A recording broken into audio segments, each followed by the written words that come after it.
مبارک باد آمد ماه روزه، رهت خوش باد ای همراه روزه.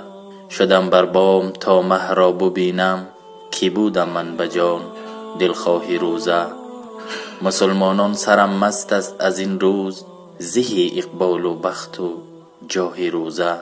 از ابو هریره رضی الله تعالی عنه روایت است که پیامبر صلی الله علیه و سلم فرمودند هرگاه که ماه رمضان فرا رسد، درهای جنت گشاده، درهای دوزخ بسته و شیطانها به زنجیر کشیده می شوند. ماه شریف رمضان مبارک، چشمداران این ماه بزرگ، خداوند گناههای یکایکی ما و شما را به حرمت و بزرگی این ماه عفو فرماید و ما و شما را از بندگان مقرب درگاه خود بگرداند. آمین.